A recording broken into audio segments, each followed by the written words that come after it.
এবার সুন্দরবন থেকে ফেরার পথে শাবক সহ বাঘের নদী পাড়ের বিরল দৃশ্য ক্যামেরাবন্দি পর্যটকদের। মোবাইলের সোশ্যাল মিডিয়ায় ঘুরছে সেই দৃশ্য।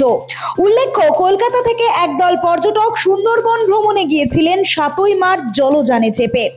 যখন সুন্দরবন ভ্রমণ করছিলেন ঠিক সেই সময় একটি বাঘ দোবাকি নদী খাড়ি জঙ্গল সংলগ্ন এলাকায় তার বাচ্চা নিয়ে নদী খাড়ি সাঁতরে পার হচ্ছে দেখতে পায় পর্যটকরা। শাবক সহ বাঘকে দেখে আনন্দে উৎফুল্ল হয়ে ওঠে পর্যটকের দল।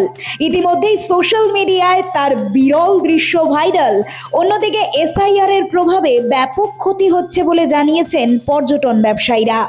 সুন্দরবন এলাকায় ঘুরতে আসা পর্যটকরা একের পর এক বুকিং বাতিল করার ক্ষতি মুখে পড়ছেন পর্যটন ব্যবসায়ীর সঙ্গে যুক্ত ব্যবসায়ীরা।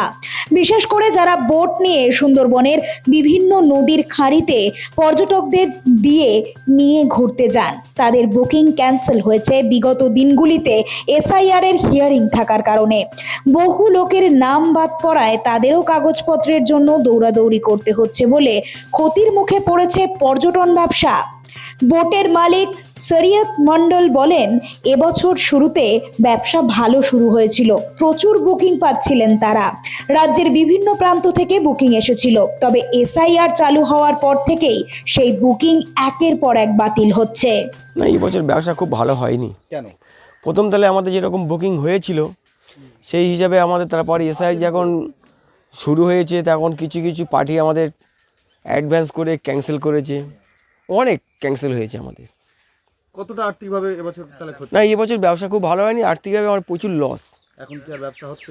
না, এখন ব্যবসা হচ্ছে না। কি কারণে? এই এসআইয়ের কারণে। হাল প্রচুর খারাপ। কেন? এই এসআইয়ের জন্য। এসআইআর কি সমস্যা হয়েছে? এসআইয়ের মধ্যে অনেক পার্টি বুকিং করেছিল, বুকিং করে এসআইয়ের জন্য তারা আসতে পারেনি। আমাদের মাঝি ছিল বা আমাদের হেল্পার ছিল, তাদের মাইনেটা সব ঘর থেকে দেওয়া হয়েছে, যার জন্য প্রচুর লোকসান হয়েছে। কতগুলো পার্টি আপনার ক্যান্সেল? হ্যাঁ, আমার 25-30টা হবে। আর্থিকভাবে তো অনেকটাই লস। হ্যাঁ, অনেকটাই লস হয়ে গেছে। নোবেল বাংলা।